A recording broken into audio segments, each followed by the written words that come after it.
दोस्तों नमस्कार।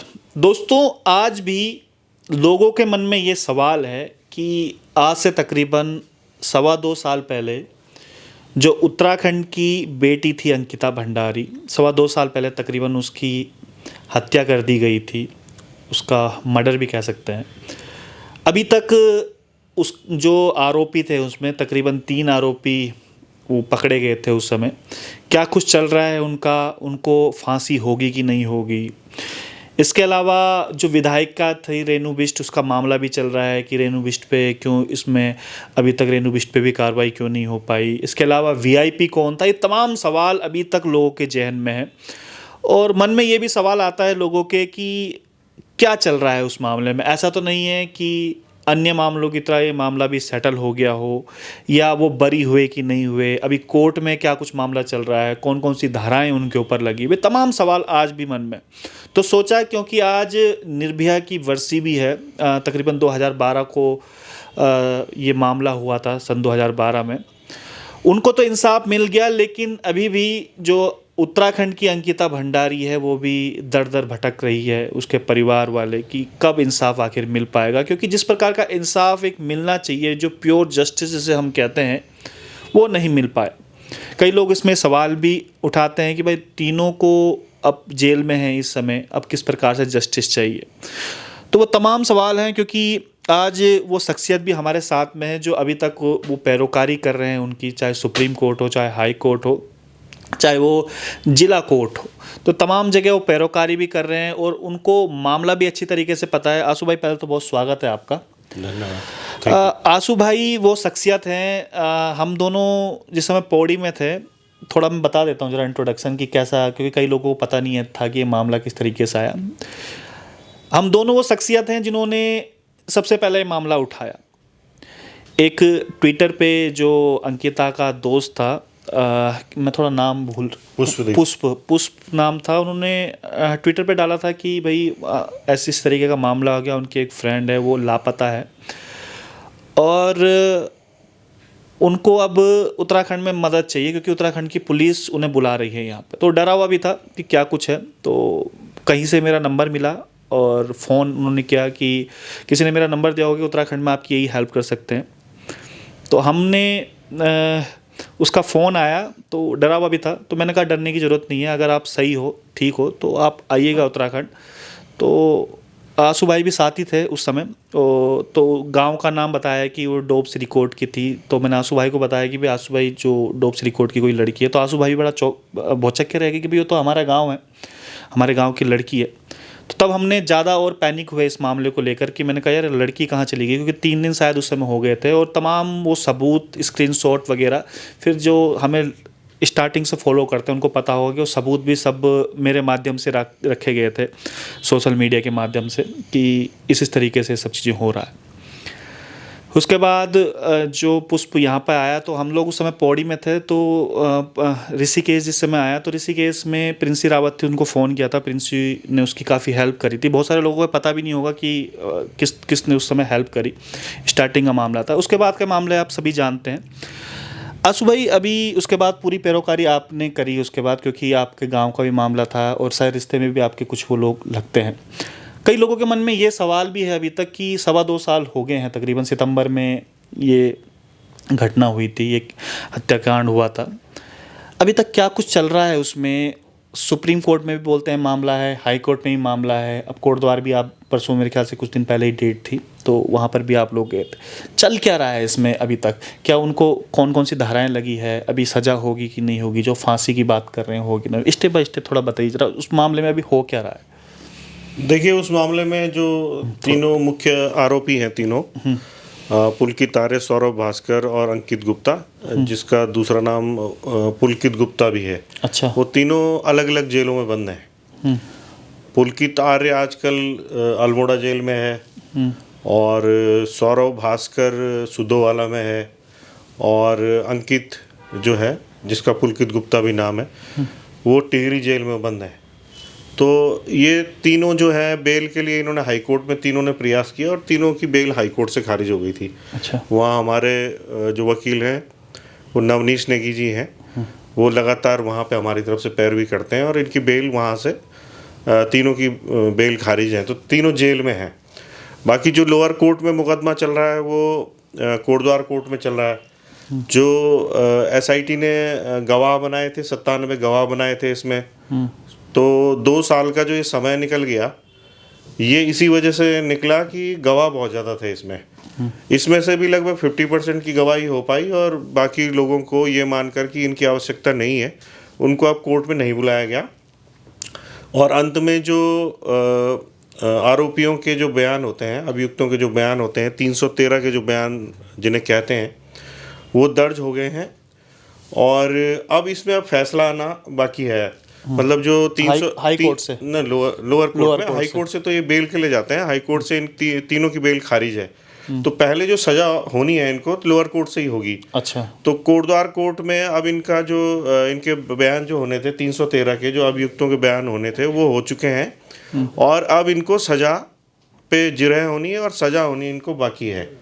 तो ये तो कोटद्वार कोर्ट का स्टेटस है। जो आप बोल रहे थे कि सुप्रीम कोर्ट में क्या चल रहा है, कौन कौन सी धाराएं लगी हुई है इन पे? बेसिकली धारा वही 302 ही है इन पे। 302 है। हाँ, 302 जो हत्या की धारा होती है, अच्छा, वही मुख्य धारा है। कितने साल की सजा है इसमें तकरीबन? अब इसमें इनको देखिए, अब किस तरह से कोर्ट इसे लेता है, इन्हें फांसी भी हो सकती है, उम्र कैद भी हो सकती है। अच्छा। दोनों से बड़ी सजा होने की प्रबल संभावना है। अच्छा, 302 में फांसी का प्रावधान है। फांसी भी हो सकती है इनको, क्योंकि अन्य 120 भी और अन्य भी धाराएं हैं, और इन्होंने कंस्पिरेसी भी की है, पूरा साजिश इन्होंने रची है। तो इनके बचने की संभावना तो बहुत कम है, लेकिन फिर भी कोर्ट का जो निर्णय होता है वो सर्वोपरि होता है, और हम ज़्यादा कुछ उस बारे में बोल नहीं सकते। लेकिन संभावना प्रबल है कि इनको या तो उम्र कैद या फांसी की सज़ा हो सकती है कोटद्वार कोर्ट से। और जो आप सुप्रीम कोर्ट की बात कर रहे हैं, तो वो सुप्रीम कोर्ट हम स्पेशली सीबीआई जांच की मांग के लिए गए थे। अच्छा। वो पहले हम हाई कोर्ट गए थे, हाई कोर्ट ने सीबीआई जांच की मांग को खारिज कर दिया था। हाई कोर्ट ने क्यों किया था खारिज? अब हाई कोर्ट ने कहा कि भाई एसआईटी ने जो जांच की है वो ठीक है।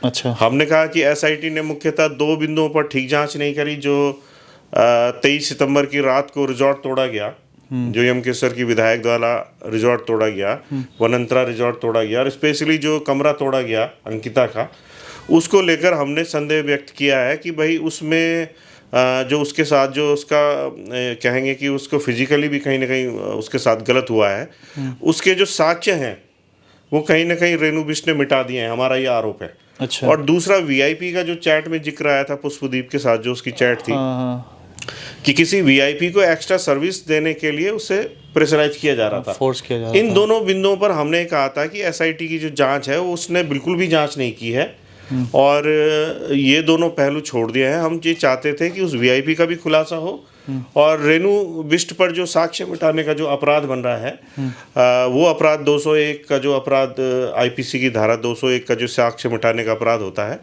उस पर भी मुकदमा चलाया जाए।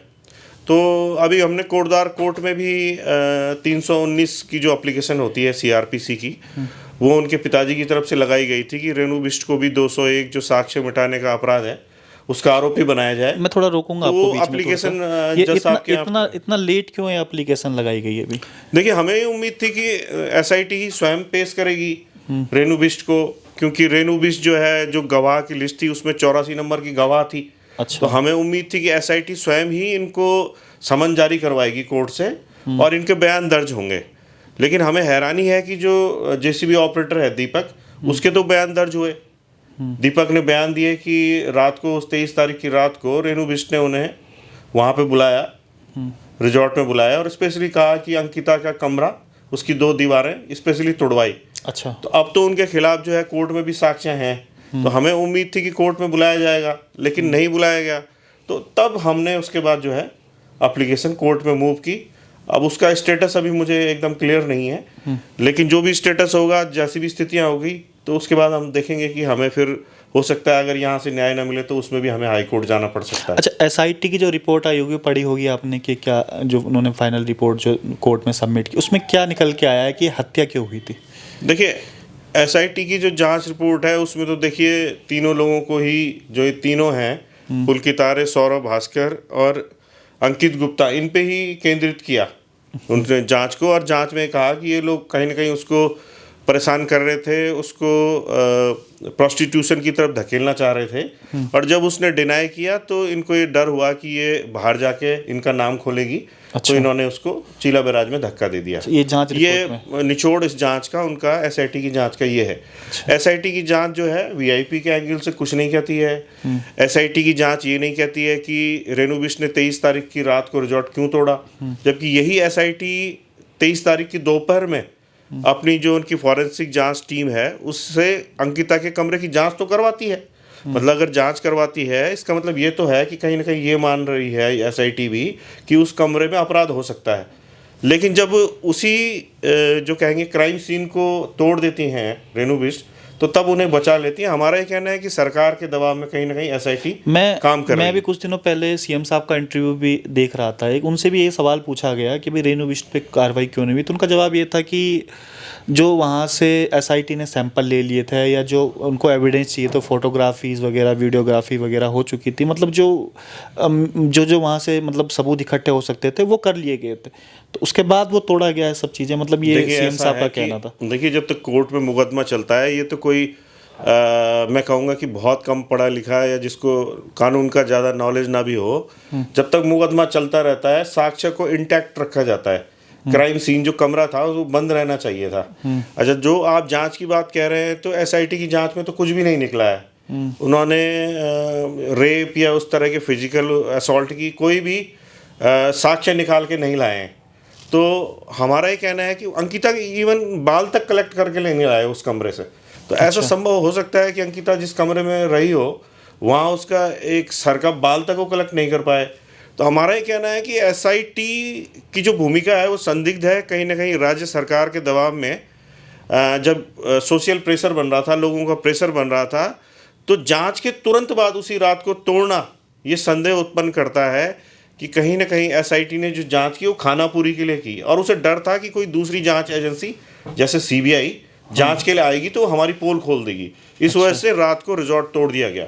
और जो धामी जी कह रहे हैं साहब कि वहाँ कुछ नहीं निकला, तो देखिए उसी रात को धामी जी एविडेंस कलेक्ट कर चुके थे। उनका कहना ये था कि एविडेंस कलेक्ट कर चुके थे। एविडेंस तो कुछ कलेक्ट किया ही नहीं ना उन्होंने। जो जांच रिपोर्ट, फॉरेंसिक जांच रिपोर्ट आई है उसमें कुछ नहीं है। तो ऐसा तो संभव हो ही नहीं सकता कि कुछ भी ना हो उसमें। भाई आपका कहना ये था कि अगर कोई उनसे बड़ी एजेंसी करती तो कम से कम वो सबूत नष्ट नहीं करने चाहिए थे वहाँ पर। वैसे भी आपको अधिकार ही नहीं है कि मुकदमा कोर्ट में चल रहा है और आप उस क्राइम सीन को नष्ट कर दें। क्या जरूरत थी आपको स्पेशली अंकिता के कमरे को तोड़ने की? और मेरा तो सीधा सीधा आरोप ये अच्छा, भी है आशु भाई क्यों लग रहा है मतलब कहीं वो विधायिका है, मुख्यमंत्री के स्तर से भी आदेश हुए थे। अच्छा, ट्विटर पे मुख्यमंत्री का ट्वीट आया था कि हमने अपराधियों का रिजॉर्ट तोड़वा दिया है। सुबह उत्तराखंड पुलिस रिट्वीट करती है मुख्यमंत्री का ट्वीट कि हमने जो है अपराधियों का रिजॉर्ट तोड़वा दिया है। तो कहीं ना कहीं ये जो है सारी चीज़ें ये हाई हैंडेडनेस है। और हमारा ये कहना है कि इसमें सारी भारतीय जनता पार्टी इन्वॉल्व है अपने लोगों को बचाने के लिए, क्योंकि पुलकित आर्य जो इनका राज्य मंत्री हैं उनका बेटा है, डॉक्टर विनोद आर्य का बेटा है। और संघ से और भाजपा से लोग लिंक रखते हैं, इनके बड़े संबंध हैं, ऊंचे संबंध हैं और इनको बचाने के लिए ये सारा कुछ हुआ है। अच्छा, एक नाम और जुड़ के आया था, कोई आरएसएस के नेता हैं, उनका नाम भी लिया था। मैं अंकिता की माता जी का वीडियो देख रहा था, उन्होंने मतलब स्पष्ट रूप से वो नाम भी लिया है वहाँ पर और बताया भी है क्या कुछ अजय करके नाम, अजय कुमार है, अजय कुमार नाम। वो नाम कहाँ से संगठन है, वो नाम कहाँ से निकल के सामने आया कि वीआईपी हो सकते हैं? देखिए उनके बारे में ये है कि लगातार उस इलाके से भी फोन आए कि इनका वहाँ लगातार आना जाना था। अच्छा, उस रिजॉर्ट में आना जाना था। और इनके भारतीय जनता पार्टी के ही एक महिला विधायक ने अपने कार्यकर्ताओं से बातचीत में उसका नाम खोला था, अजय कुमार का। अच्छा, और उन कार्यकर्ताओं ने फिर फ़ोन करके बताया, क्योंकि देखिए वो सामने तो आ नहीं सकते, उनको भी अपनी जान की है। लेकिन इनके बारे में बहुत सारे इनपुट आए और हम ये नहीं कह रहे हैं कि साहब आप इनको फांसी पे लटका दीजिए। हम तो सिर्फ इतना कह रहे हैं कि इनकी कॉल रिकॉर्ड की जाँच कर लीजिए, इनकी लोकेशन की जांच कर लीजिए, यही तो व्हाट्सएप चैट की जांच कर लीजिए कि 18 सितंबर के आसपास ये कहाँ थे, अजय कुमार थे कहाँ, क्या ये अपराधियों के संपर्क में थे? तो वो तो कॉल रिकॉर्ड से ही जांच हो सकती है। लेकिन एसआईटी ने ऐसी कोई जांच नहीं करी। उसी जांच की मांग को लेकर हम सुप्रीम कोर्ट गए हुए हैं। अच्छा, नहीं ऐसा भी लगता है कि मतलब क्योंकि उनका इंटरव्यूज़ में देख रहा था, वो कह रहे थे कि छवि धूमिल करने की कोशिश की जा रही है इस प्रकार से। नहीं, आप ये देखिए ना, सपोज मेरा नाम किसी अपराध में आ जाता है मेरा नाम लेता है कोई कि आशुतोष नेगी ने फला अपराध किया है, तो मेरा ये नैतिक कर्तव्य होता है कि मैं सामने आके, मीडिया के सामने आके अपने पक्ष में भी साक्ष्य उपलब्ध कराऊं या अपना पक्ष भी रखूं। तो ना तो अजय कुमार स्वयं अपना पक्ष रखते हैं, कभी आपके पास ना आरएसएस रखती है, ना बीजेपी रखती है। फोन वगैरह आया कि भाई मेरा नाम क्यों ले रहे हो? या नहीं, ऐसा तो मुझे तो कोई संपर्क किसी ने किया नहीं। लेकिन मुझे लगता है कि देखिए कहीं ना कहीं ये मैं समझता हूँ कि मौन साध लेना कहीं ना कहीं अपराध को स्वीकार करना होता है। अगर अजय कुमार इतने पाक साफ हैं या बीजेपी आरएसएस इतने पाक साफ हैं, तो क्यों नहीं उनकी कॉल रिकॉर्ड की जांच करवा लेते? भाई हम इसी मांग को लेके तो सुप्रीम कोर्ट जा रखे हैं। अगर धामी जी चाहें तो यहीं से जांच हो सकती है उनकी कॉल रिकॉर्ड की, लोकेशन की और व्हाट्सएप चैट की। आपने देखा होगा कि पुष्प और अंकिता का तो कैरेक्टर असैसिनेशन कर दिया एसआईटी ने। जो प्रेमी प्रेमिका थे उनकी व्यक्तिगत, जो नितांत व्यक्तिगत चैट थी, उनको तो कोर्ट में उछाल उछाल के हजारों पेज उनके खंगाले गए, जबकि उन्होंने तो अपराध नहीं किया था। वो तो प्रेमी प्रेमिका थे और पुष्पदेव की वजह से ही केस खुला। अपराधियों की चैट निकालने के बजाय आप प्रेमी प्रेमिका की चैट निकाल रहे हैं, तो आपकी भावना स्पष्ट है कि आप कहीं ना कहीं पुष्पदीप को फंसाना चाह रहे थे। हाँ, शुरुआत में, क्योंकि मेरी भी जिस समय जो मेन इसमें अक्यूज थे, नाम मैं भूल रहा हूँ उनका, पुलकित आर्य, हाँ, पुलकित आर्य से मेरी बात भी हुई थी उस समय।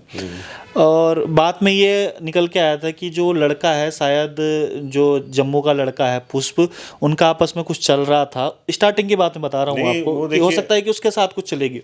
ये खुद पुलकित ने बात बोली थी। उस समय हमें मामले का पता नहीं था और मैनेजर बनकर उस समय बात हुई थी। तो ये बात भी आप सही कह रहे हो कि उस समय, क्योंकि जिस हिसाब से डरा हुआ था, उसे फंसाने की पूरी प्लानिंग की जा रही थी। पुलकित आर्य की तरफ से ये प्लॉट बनाया गया था। ये भी आपराधिक षड्यंत्र उसने किया। इसकी धारा भी उस पर लगी हुई है कि उसने एक आपराधिक षड्यंत्र किया कि उस रात को 18 सितंबर की रात को, जब ये उसे चीला बैराज में धक्का दे आए थे तीनों, उसके बाद इन्होंने रिजॉर्ट में फ़ोन करके बोला कि हम 4 लोगों के लिए खाना बनाओ।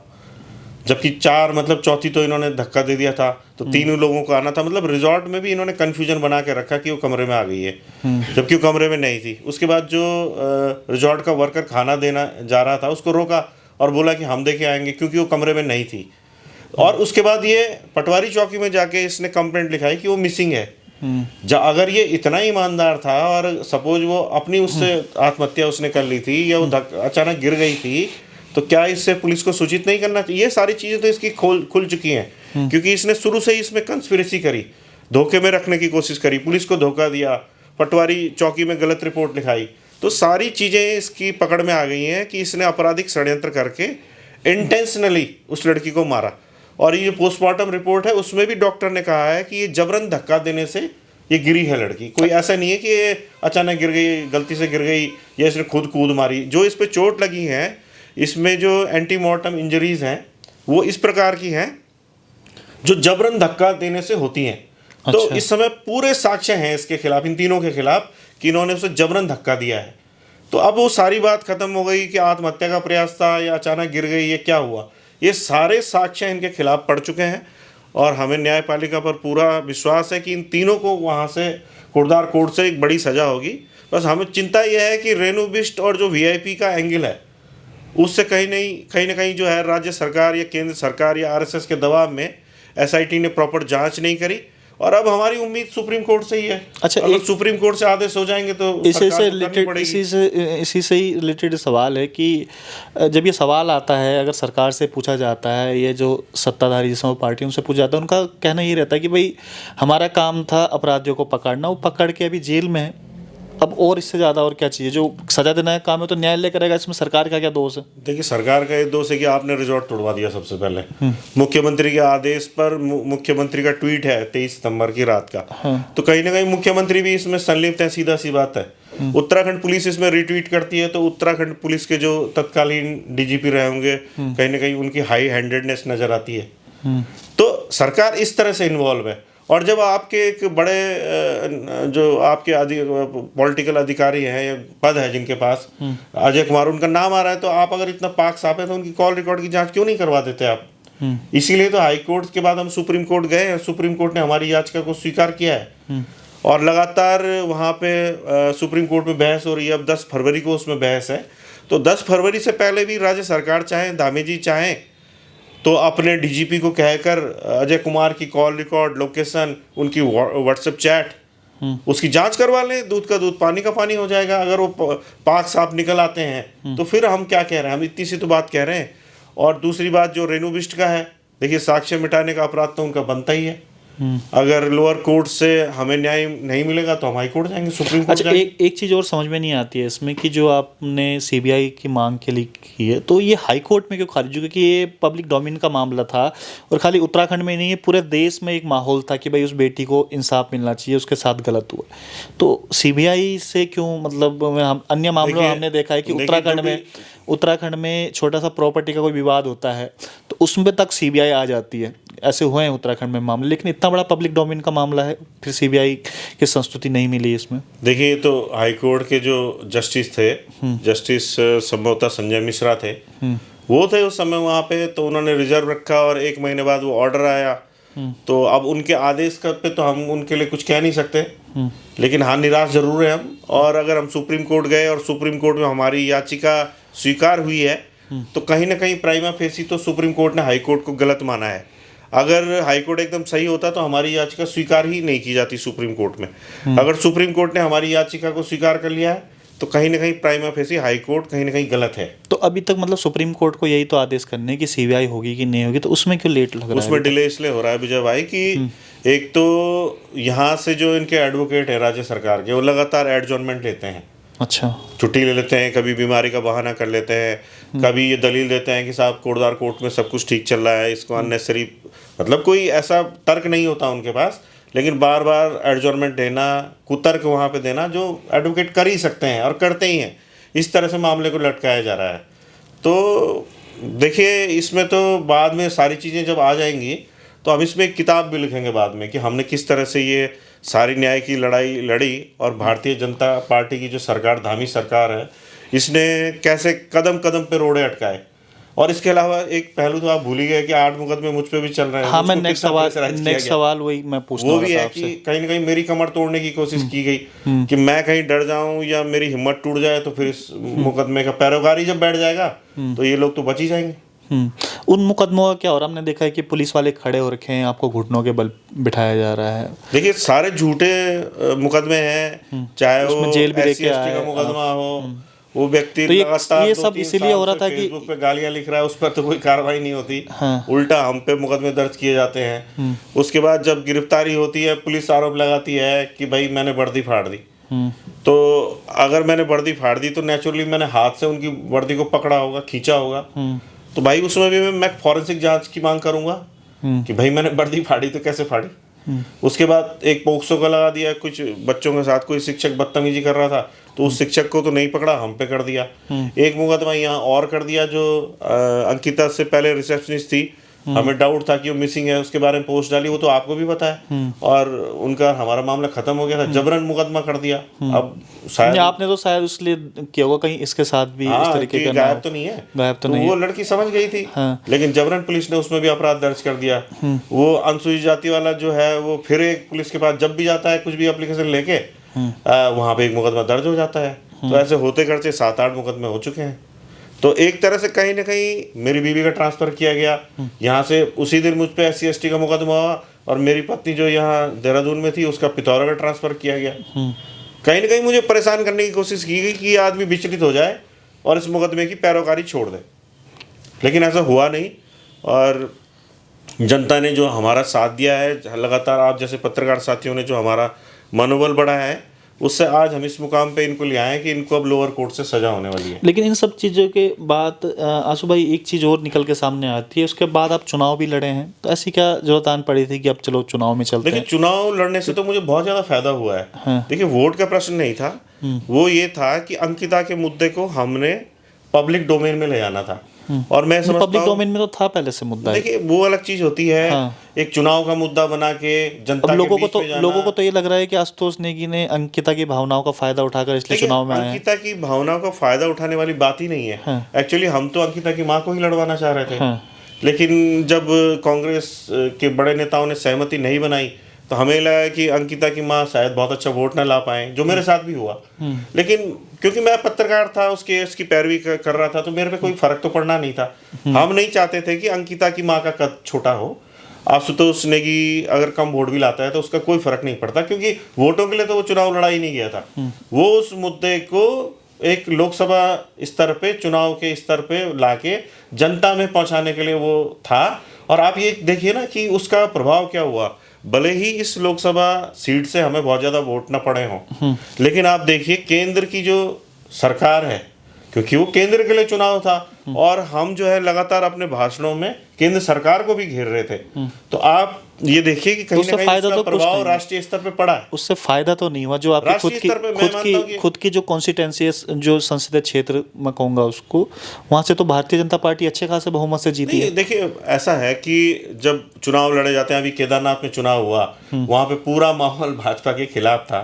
अब हमारे त्रिभुवन भाई वहाँ लड़ गए, तो अब समीकरण जो भी रहे होंगे, देखिए ना कांग्रेस जीत पाई, ना यूकेडी को अच्छा वोट पड़ पाया। तो ऐसा कुछ चलता है चुनाव में, लोग जनता नहीं भी चाहती। मैं सवाल आपसे इसलिए पूछ रहा हूँ कि एक तरफ तो भावनाओं से जुड़ा हुआ मुद्दा है अंकिता भंडारी का, लेकिन जो इनकी पैरोकारी कर रहे हैं जो लोग उनको हैं, लेकिन जनता उनको वोट नहीं कर रही है। वोट किया है, क्या वोट किया वो मुद्दे काम नहीं कर रहे हैं या मुद्दों ने काम किया? आप ये देखिए कि गणेश गोदियाल 1.5 लाख वोट उनके पीछे रह गए, हमको भी कम वोट पड़ा, लेकिन जितना 1.5 से 2 लाख ही तो कम रह गया, बाकी तो वोट पड़ा ही है ना। तो वो तो अंकिता के मुद्दे पे भी पड़ा है नेचुरली। अब इस समय जब मोदी जी के नाम पे ही सारी लहर चल रही थी, 5 की 5 सीटें ही गई, पौड़ी सीट की बात क्यों कर रहे हैं आप? भाई सारी सीट तो हार गए, 5-0 हुआ है, उस 5-0 में पौड़ी भी शामिल है। तो वो देखिए, वो तो पूरे देश में हुआ। लेकिन आप ये देखिए कि केंद्र सरकार जहां 400 पार की बात कर रही थी, नहीं, मैं आपसे सवाल ये बार बार इसलिए पूछ रहा हूँ क्योंकि आप इसे नेशनल मुद्दा बता रहे हैं। उत्तराखंड की जो बेटी है, वहां से खुद भारतीय जनता पार्टी की सरकार यहाँ पर 5 की 5 लोकसभा सीट जीत जाती है। इसलिए मैं सवाल पूछ रहा हूँ कि ये मुद्दा उत्तराखंड के लिए क्यों नहीं है? अगर उत्तराखंड के लिए मुद्दा होता तो फिर भारतीय जनता पार्टी की आप जो सीधा सरकार है। लेकिन देखिए, चुनावी रणनीति में कहीं ना कहीं जो फॉल्ट रहते हैं, जब एकजुट होके आप चुनाव नहीं लड़ते हैं तो इस तरह के परिणाम आते हैं। अंकिता के नाम पे जो वोट पड़ा वो कांग्रेस को भी पड़ा, हमें भी, यूकेडी को भी पड़ा, ठीक है। और अगर हम कहीं ना कहीं एकजुट होके लड़ते, जैसे इंडिया अलायंस की बात हो रही थी, अगर इंडिया अलायंस के रूप में लड़ा जाता तो निश्चित रूप से जीतने की संभावना बननी थी। और इसी सोच को लेके हम अंकिता की माँ को चुनाव लड़वाना भी चाह रहे थे, लेकिन वही कांग्रेस की हठधर्मिता रही। और देखिए, ना तो कांग्रेस जीती, ना यूकेडी जीती, और फिर आपको लगता है कि ये क्योंकि दो अलग अलग मुद्दे हैं, एक तो अंकिता का मुद्दा लोगों की सांत्वनाओं से जुड़ी हुई, दूसरा उसको पॉलिटिकल एंगल देना क्या ठीक है आशुतोष भाई? देखिए, राजनीति जो होती है, देखिए राजनीति की परिभाषा जो मैं समझता हूँ, राजनीति का कहने का मतलब ये होता है कि राज करने की नीति। क्योंकि सर क्वेश्चन काफी खड़े होते हैं, कई क्वेश्चन आपके लिए भी खड़े हुए होंगे इसमें। एक्सप्लेन करता हूँ। देखिए, राजनीति का मतलब होता है राज करने की नीति। राज किस तरह से करेंगे आप, राज किस लिए करना चाहते हैं आप, मतलब जनता की भलाई के लिए अगर आप राज करना चाहते हैं तो वही राजनीति की सही परिभाषा है। अब सत्ताधारी इस समय भाजपा है, लेकिन भाजपा तो आप मूल निवास मांग रहे हैं तो वो यूसीसी थमा रही है। आप भू कानून बोल रहे हैं तो वो तो अलग अलग मेले त्योहार करने में व्यस्त है। तो जनता जो मांग रही है वो भारतीय जनता पार्टी दे कहाँ रही है। लेकिन होता क्या है कि जब चुनाव होता है, चुनाव के कुछ समीकरण इस तरह के होते हैं कि एक तो देखा जाता है कि जैसे केंद्र का चुनाव था, कि हो सकता है कि नरेंद्र मोदी अभी भी लगा हो कि यार राहुल गांधी से बड़े चेहरा है उनका और उन्हीं को प्रधानमंत्री बनाना है, तो प्रधानमंत्री बनाने के नाम पे भाजपा जीत गई है। कहीं ना कहीं उसमें हम लोग पिछड़ गए, ये हो सकता है। लेकिन ऐसा नहीं है कि अंकिता का मुद्दा कोई राष्ट्रीय मुद्दा नहीं है। अंकिता का मुद्दा हमेशा राष्ट्रीय मुद्दा रहेगा, और हम चाहते भी हैं कि एक बड़ा मैसेज समाज के अंदर जाए कि जो भी इस तरह के अपराधी होते हैं, चाहे इनकी राजनीतिक पहुंच कुछ भी हो, इनको दंड मिलता है। और आप कह रहे थे कि ये पौड़ी गढ़वाल लोकसभा में हमें कम वोट मिला, तो मेरा ये कहना है कि सोशल मीडिया के माध्यम से जो हमारे वीडियोस नेशनल लेवल पे, इंटरनेशनल लेवल पे गए, उसका प्रभाव अन्य सीटों पे भी पड़ा, जहाँ पे लोग ज़्यादा संवेदनशील रहे होंगे। उन्होंने कहीं ना कहीं, महिलाओं ने भारतीय जनता पार्टी के खिलाफ मतदान किया होगा नेचुरली। अच्छा, एक सवाल ये भी उठ रहा है कि जो अंकिता भंडारी का मुद्दा है वो आशुतोष नेगी के चुनाव लड़ने से वो मुद्दा खत्म हो गया है, ऐसी मैसेज भी जा रहा है। खत्म कहाँ से हो गया? उसके बाद देखिए सजा तक हम ले आए। जो ये कहने वाले हैं ना, वो उन्होंने कुछ नहीं करना है, उन्होंने पहले भी कुछ नहीं किया, कल भी कुछ नहीं करेंगे, और उन लोगों से हमें कुछ लेना देना है भी नहीं। जो आलोचक हैं, जिन्होंने तय कर रखा है एक दुर्भावना लेके, जिन्होंने आशुतोष नेगी की आलोचना करनी है, सो तो करेंगे ही। कुछ लोग ऐसे होते ही हैं जिन्होंने तय कर रखा है। अभी परसों हमने प्रेस भी कह रही थी, अंकिता के माँ बाप आए थे। अच्छा, अगर भाजपा क्या के साथ गणेश गोदियाल जी को उस बात को अपनी वो लाइव आते हैं रोज शाम को, क्या वो इस मुद्दे पर लाइव नहीं आ सकते? ये सवाल आना चाहिए। ये सवाल मेरा नेक्स्ट सवाल मेरा यही था कि आपने बोला कि गणेश गोदियाल भी पैरोकारी कर रहे थे, तो गणेश भाजपा को अगर आप समर्थन, चुनाव में उठा रहे थे, भाजपा को अगर आप मतलब भाजपा से अगर नाराज थे, तो कांग्रेस का इसमें साथ मतलब क्यों नहीं दिया गया? या कांग्रेस का तो साथ हम लेना ही चाह रहे थे, लेकिन कांग्रेस कहाँ चाह रही थी कि कुछ हो इस तरह से। कांग्रेस को तो ये था कि अपने जो उनके नेता है उनको आगे बढ़ाना था। जब आप अंकिता की माँ के नाम पे सारी चीजें वोट बटे रहे थे, तो उनकी माँ को प्रत्याशी बनाने में क्या दिक्कत थी? आपको तो नाम ही होना था, आपको तो कद ही बढ़ना था। और देश के लेवल पे आपका ये होता कि कांग्रेस ने कहीं ना कहीं अपनी महानता दिखाई है, अपना बड़प्पन दिखाया है कि उस बेटी को इंसाफ दिलाने के लिए माँ को ही सांसद लड़वा दिया और माँ को ही संसद भेज दिया। अब तो संसद में जाके माँ जो है अपनी बेटी के लिए इंसाफ ले ही लेगी। गोदियाल जी, ऐसा तो कांग्रेस भी सोच सकती है। गोदियाल जी से ऐसी बात नहीं हो पाई आपकी कि भाई अगर आप जीतेंगे तो आप वहाँ पे संसद में जाके इस प्रकार के मुद्दे उठाएंगे, अंकिता का मुद्दा उठाएंगे अगर आप साथ देते हैं? देखिए, ये तो गोदियाल जी अगर मंचों से बोल रहे थे, भाषणों में बोल रहे थे और वो जीत जाते, तो भाई मैं खुद उनसे बोलता कि गोदियाल जी आप जीत गए हैं, देखिए आप इसे संसद में उठाइए।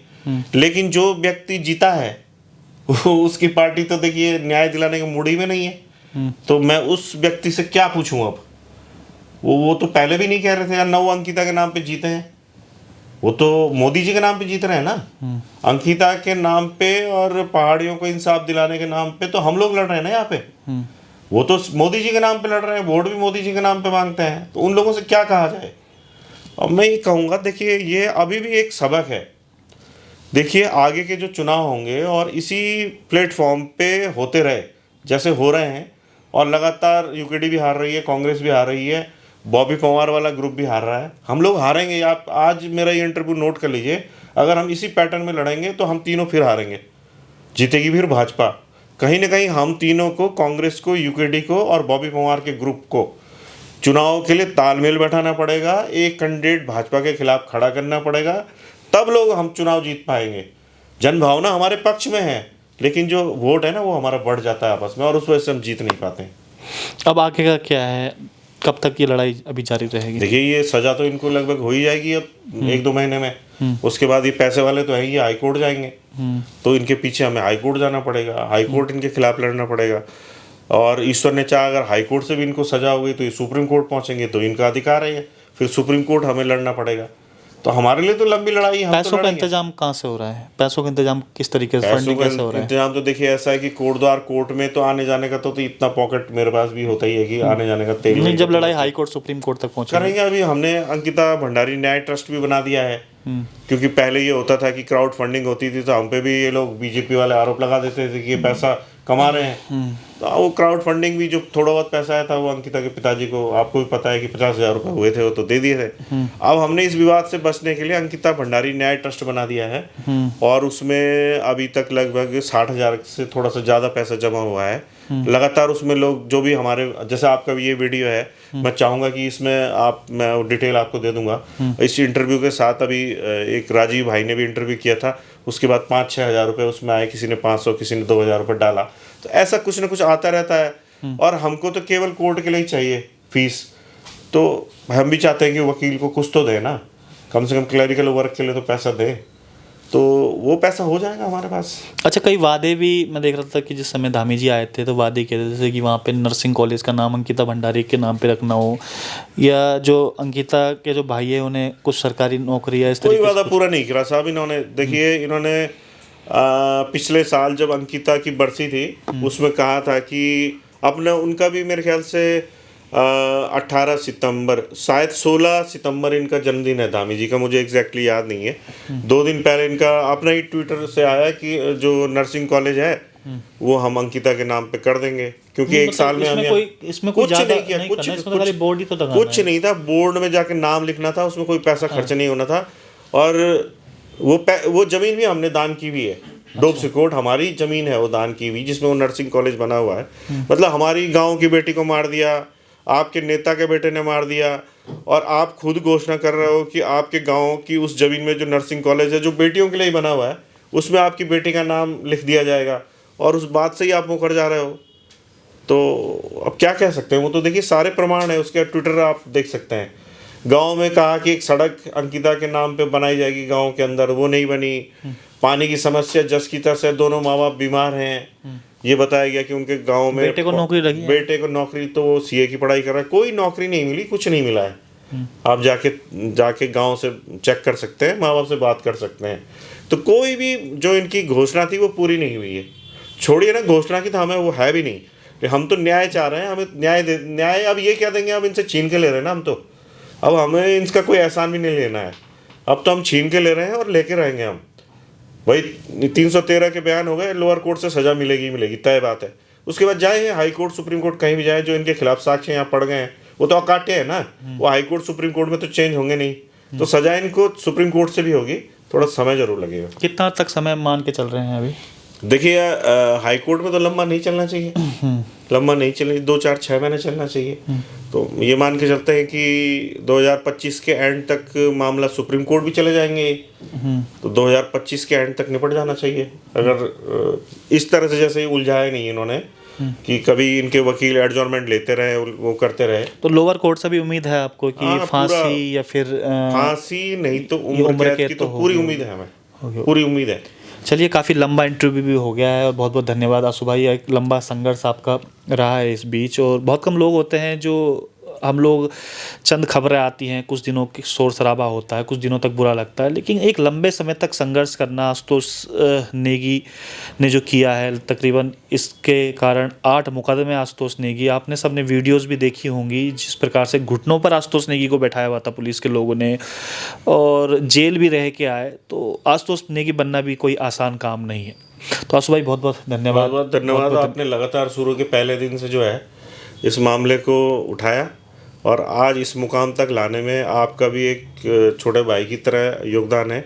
और जितना आप मुझे सम्मान दे रहे हैं, मैं समझता हूं कि आपका योगदान भी कम नहीं है, और एक सामाजिक लड़ाई है, हम सबको मिलकर लड़ना है और जीतना है इसे। चलिए, उम्मीद करेंगे कि अंकिता भंडारी जो पहाड़ की बेटी है, उत्तराखंड की बेटी है, उसको जल्द से जल्द इंसाफ मिल पाए। और जिस परिवार अभी तक दर दर भटक रहा है, मैं उनकी माँ का कुछ दिनों पहले भी इंटरव्यू देख रहा था, उनके आंसू अभी तक नहीं थमे।